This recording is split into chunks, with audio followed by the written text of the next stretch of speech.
Okay, so let's take a look at what's going to be on your Unit 2 exam. Your Unit 2 exam actually covers 3 chapters again, chapters 4, 5, and 6. What I've been telling students is that this particular unit exam actually has 2 of your homework questions for each chapter you're going to see, I'll say almost verbatim, on your unit exam. So study those homework questions. In Chapter 4, we looked at motion. So, of course, when we talk about motion, we need to kind of get a fix on speed, velocity, and acceleration. Speed is distance divided by time. Velocity has both speed and direction, so sometimes we can use vectors, or we can use vectors. Velocity is a vector. And acceleration is change in velocity. So, and units of acceleration, just like a homework question that you had, is meters per second squared. So since velocity is a change in acceleration, it can either be a change in speed and or a change in direction. Newton's 3 laws, be able to state each of the 3 laws and be able to give an example. I'm not going to kind of belabor that for this review session, but just kind of be prepared to do that. We talked about mass versus weight, and of course mass is the amount of matter that something has, and weight then actually is the force of gravity acting on that mass. Okay? So, and I don't know if I made a big deal out of it in my lecture, but actually then the fact that the moon is significantly less massive than the Earth, if you were to visit the moon, your mass would be the same, but your weight would actually be 1/6 of the weight that you have here on Earth. So that might be helpful on your unit exam too. Kinetic energy versus potential energy. Kinetic energy is energy associated with motion, and potential energy is what we call stored energy. Potential energy sometimes is called the energy associated with position. The E equals mc squared, that's one of Einstein's famous equations, and actually in nuclear reactions such as happening in stars and actually nuclear reactions here on Earth, but a small amount of matter, that's the M for mass term, is converted to a large amount of energy. Okay, and the reason that is because actually that C term, you have to square the C, and the C is the speed of light, so it's a relatively large number times a little bit of mass gives you a large amount of energy. Newton's laws of gravitation. Okay, Newton's laws of gravitation looks like this, and this again was a homework question. The force of gravity is equal to that gravitational constant, that's that large G, times the mass of each of the objects, that force that you're evaluating, divided by the distance that is between those 2 objects, raised to the 2nd power, or squared. Okay, and of course what your homework question said, and this is true that I think this is what your homework question said, or maybe this was just in your textbook in the lecture. As you increase the distance between the objects, the force of gravity gets less, and as you increase the mass of one or both of them, then the force of gravity increases, and you can see that in that equation. Angular momentum is like regular momentum, but it has an R term. So mvr, where m is the mass, v is the velocity, and r is the radius of the motion from the center of mass. So this was actually, this is a player when we talk about things such as a skater who she or he puts his arms out, and he has a large R there with a certain velocity. The mass isn't going to change as he or she brings her arms in, but what's changing is the R, and so the radius is decreasing, so that means the velocity must increase. Tides, of course, tides here on Earth we experience because of the gravitational influence of the moon. And we talked about 2 possibilities, unusual tides. Neap tide is kind of a diminished tide that occurs as the sun and the moon are at right angles with the Earth kind of in the center. Of course, that's the 1st and 3rd quarter. We have kind of these diminished high tides. And then we have extra high tides when the sun and the Earth and the moon are all lined up at either new moon or full moon. On to the next chapter, Chapter 5. So up here along the top on your review pages, I went ahead and put all of the cousins of energies generally called electromagnetic radiation. And they're listed in most intense energy to lowest energy. So gamma rays actually have the shortest wavelength and the highest frequency. Radio waves have the longest frequencies, the longest wavelength and actually the lowest frequencies. So that's how that works. So generally know these different forms of electromagnetic radiation in the order from high energy to low energy or low energy to high energy.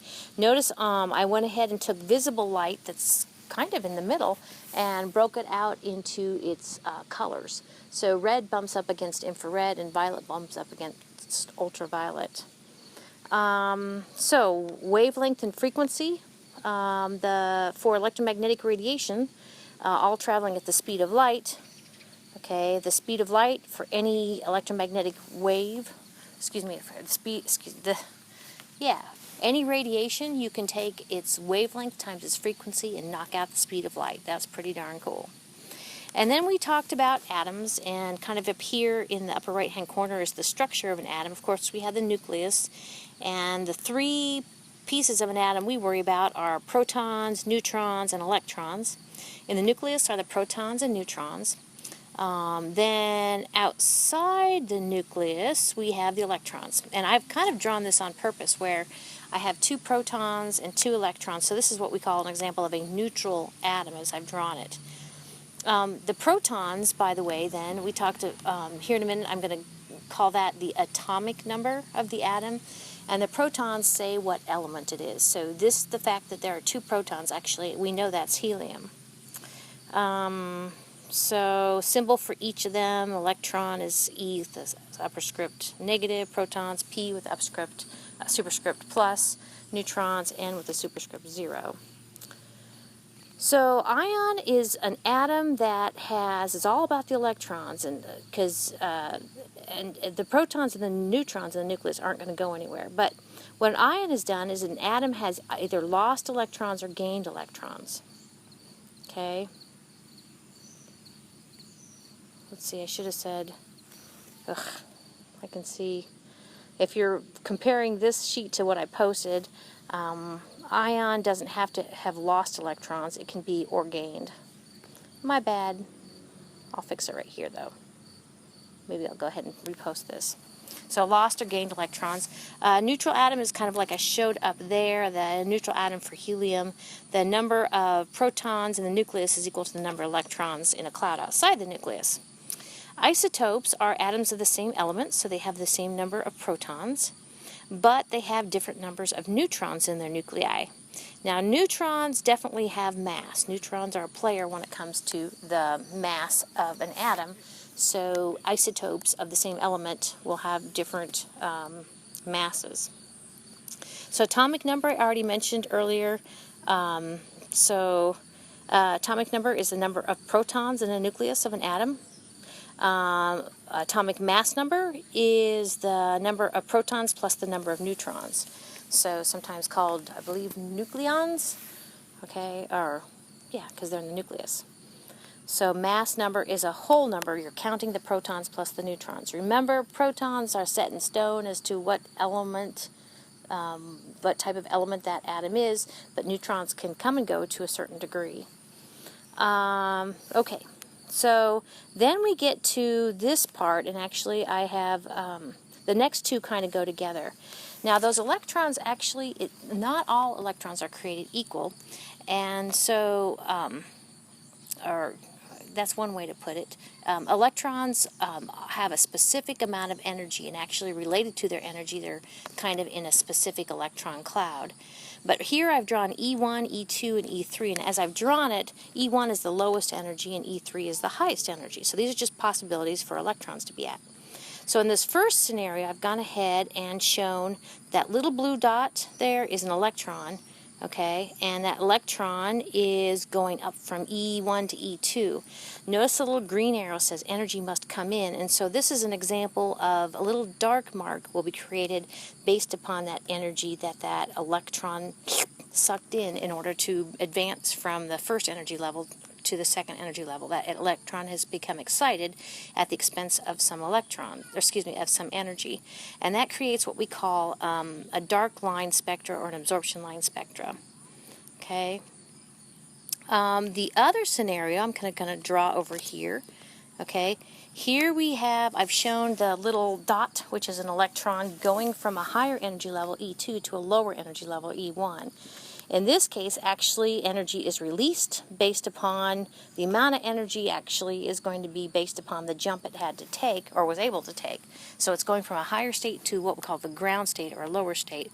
And this will create a cute little, beautiful little spectral line, okay? And so we call this an emission line.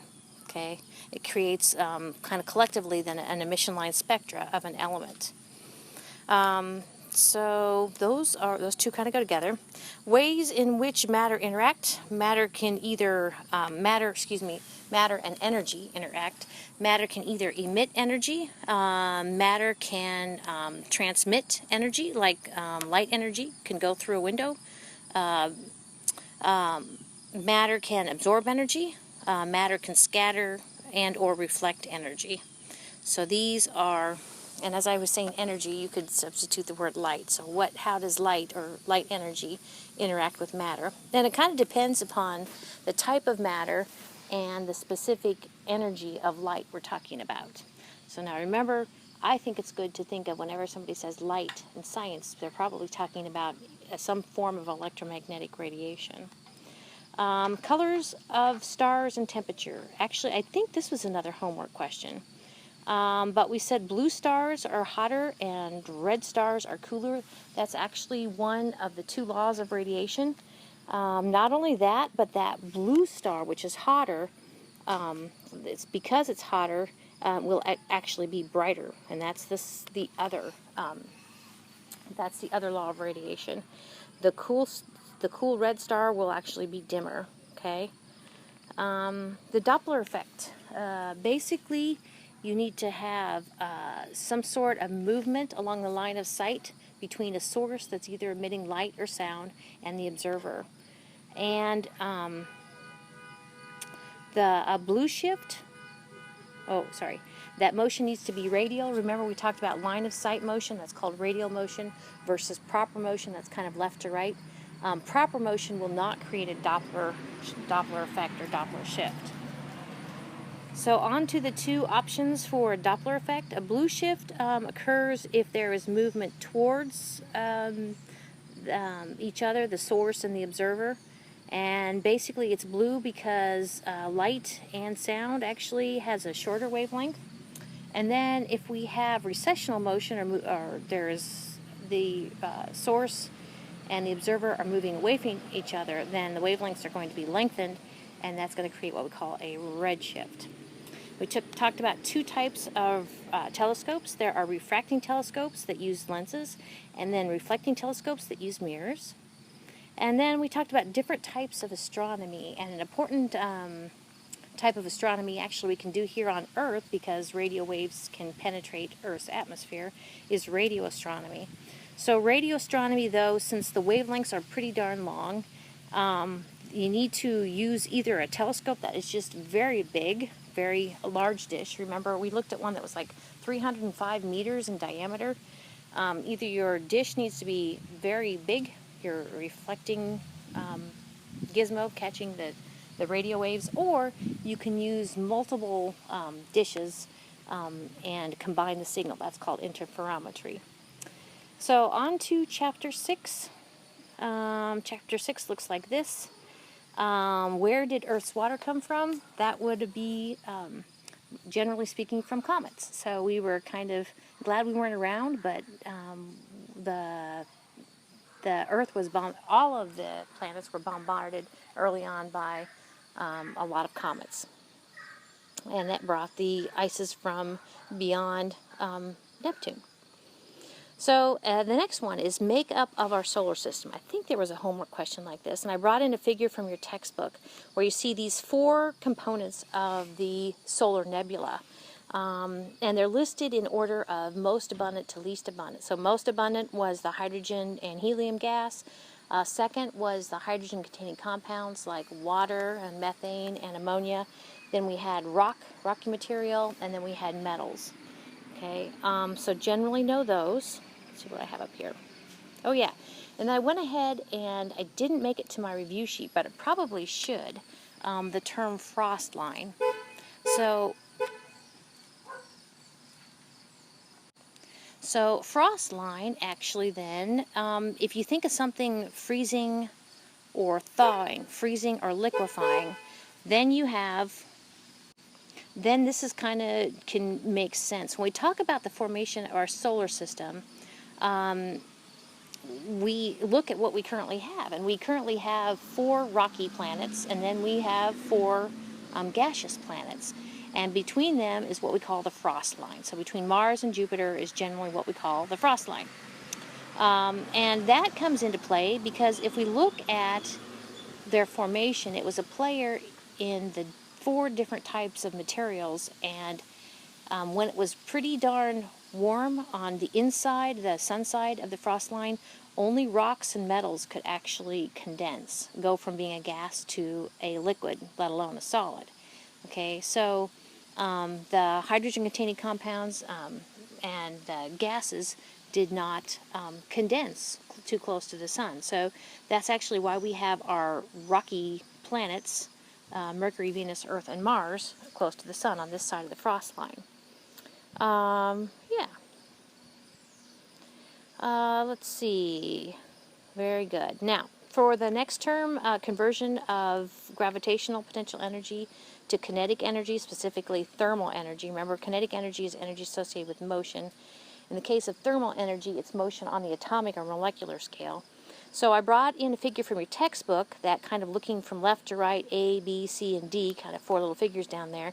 When our solar nebula was big, it had lots of gravitational potential energy. Of course, nowadays, it's much smaller than it used to be when it was a nebula, now that we have our sun and our system of planets orbiting the sun.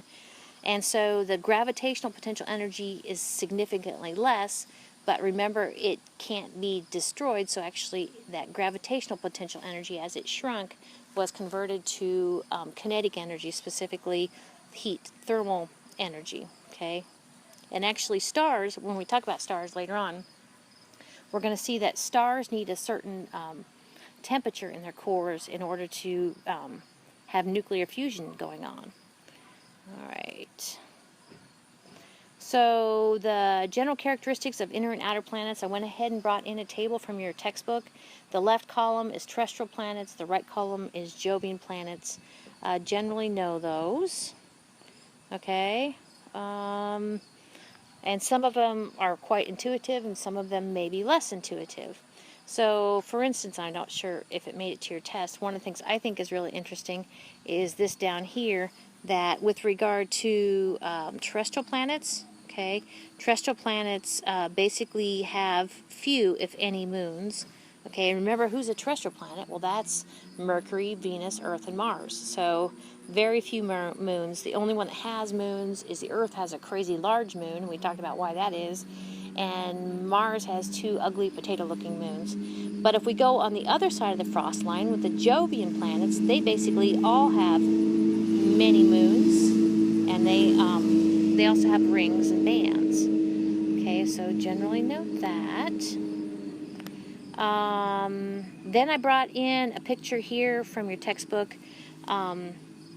Remember that just like this table from your textbook says, the Jovian planets, the gaseous planets, they all have moons. And what happened is early on, they actually had kind of mini little accretion disks around each one of them. So this is a figure from your textbook. The figure on the left is actually the sun in the middle, okay, and showing you kind of how planets could form around the sun. Then over here on the right, this is actually Jupiter orbiting the sun, and Jupiter actually has a swirling kind of disk of material that can form its moons.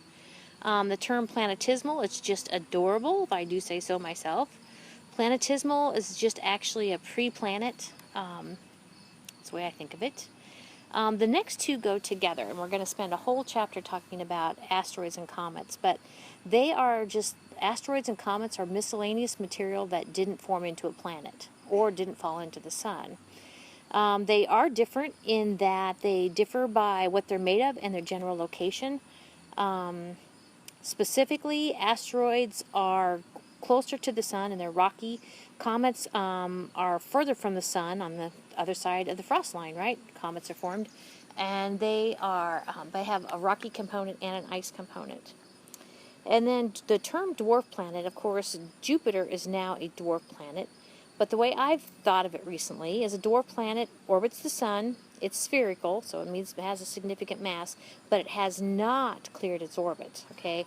So remember, that's why Pluto was demoted when they finally defined what a full-fledged planet is. So an asteroid belt, of course, the asteroid belt is located between the last terrestrial planet, so on the other side of Mars, but on this side of Jupiter. And that's where a majority of our solar system's asteroids are located, although we do have other asteroids. The last one, exceptions within our solar system, although there were more, the ones I wrote down here are the facts that Earth's large, crazy large moon, okay, and the fact that two planets rotate backwards. Of course, that would be Venus and Uranus.